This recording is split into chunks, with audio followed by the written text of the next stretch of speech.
दोस्तों आज इस वीडियो में हाई कोर्ट का एक जजमेंट समझते हैं दोस्तों, जिसमें जिसमें दोस्तों पति की कमाई 9,000 और पत्नी को देना पड़ेगा 3,000 गुजारा भत्ता हर महीने दोस्तों। और ये आदेश था फैमिली कोर्ट का दोस्तों, जहां पर पति ने रिवाइज पिटीशन हाई कोर्ट में दाखिल किया और हाई कोर्ट ने भी पति की अर्जी यानी कि रिवाइज पिटीशन को खारिज कर दिया दोस्तों। अभी दोस्तों केस में पति की गलती क्या थी मेंटेनेंस केस में दोस्तों, जो आप लोगों को नहीं करना है दोस्तों। जय हिंद, नमस्कार, मैं एडवोकेट आशीष मिश्रा। लाइक कर दीजिएगा, शेयर कर दीजिएगा, सब्सक्राइब कर दीजिएगा, ताकि यह इंफॉर्मेशन किसी भी तरीके का अगर मैट्रिमोनियल डिस्प्यूट हस्बैंड और वाइफ के बीच में चल रहा है दोस्तों, तो ये गलती बिल्कुल भी पतियों को नहीं करनी है दोस्तों। सब चलते हैं, वीडियो को शुरू करते हैं। सबसे पहले दोस्तों ये जजमेंट था उड़ीसा हाई कोर्ट का, और उड़ीसा हाई कोर्ट ने हाल ही में यह माना है कि जब पत्नी के चरित्र पर उसके पति द्वारा बिना सबूत के संदेह किया जाता है दोस्तों, तो उसको जो है अपने पति से अलग रहने का पर्याप्त कारण है दोस्तों। और उसे सीआरपीसी की धारा 125 के सबसेक्शन 4 के तहत दोस्तों भरण पोषण का दावा करने से यानी कि मेंटेनेंस से वंचित नहीं किया जाएगा दोस्तों। और इसी केस में दोस्तों फैमिली कोर्ट द्वारा पारित जो भरण पोषण का आदेश था उसको हाई कोर्ट ने बरकरार रखा, और बरकरार रखते हुए ये कहा था दोस्तों हाई कोर्ट ने कि पत्नी के लिए अपने पति के साथ रहने से इनकार करना बिल्कुल स्वाभाविक है, जिससे उसकी पवित्रता पर संदेह किया हो दोस्तों। होता क्या है, जब बिना कारण पत्नी पति से अलग रह रही हो दोस्तों, तो ये तलाक का एक ग्राउंड है दोस्तों, और मेंटेनेंस देने पे भी मना किया जा सकता है। इस पर सुप्रीम कोर्ट का भी जजमेंट है, हाई कोर्ट के भी जजमेंट है दोस्तों।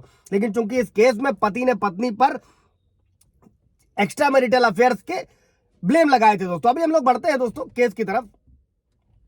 दोस्तों चूंकि एक महिला की पवित्रता न केवल उसके लिए सबसे प्रिय है, बल्कि उसके लिए एक अमूल्य संपत्ति भी है दोस्तों, ऐसा हाई कोर्ट ने कहा। और अभी केस में कोर्ट ने याचिकाकर्ता यानी कि पति द्वारा उठाए गए जो दो मुद्दे थे, दो बुनियादी मुद्दों को अलग किया दोस्तों। पहला क्या था कि पत्नी ने बिना किसी पर्याप्त कारण के उसके साथ रहने से इनकार कर दिया दोस्तों, ऐसा पति ने कोर्ट में कहा। और सीआरपीसी की धारा के सबसेक्शन 4 के अनुसार किसी भी भरण पोषण का दावा करने के हकदार नहीं है, ऐसा इस कानून में भी मेंशन किया गया। अगर बिना कारण पत्नी पति से अलग रहती है तो उसे मेंटेनेंस नहीं दिया जाएगा। और दूसरा कारण क्या था दोस्तों कि भरण पोषण की जो मात्रा है वो ज्यादा है दोस्तों, और कोर्ट ने कहा कि जब उसका पति उसके चरित्र पर संदेह करता है तो उसका अपने पति के साथ रहने से इनकार करना पूरी तरीके से उचित है। और जो इस सबूत से भी स्पष्ट है कि पत्नी ने इसी कारण से 28 अगस्त 2021 को अपना वैवाहिक घर छोड़ दिया दोस्तों। ये हाल ही का जजमेंट है दोस्तों, और कोर्ट ने कहा कि इस मामले में अपनी पत्नी की जो बेवफाई है उसको साबित करने के लिए दोस्तों कोई भी सबूत पेश किए बिना पति ने केवल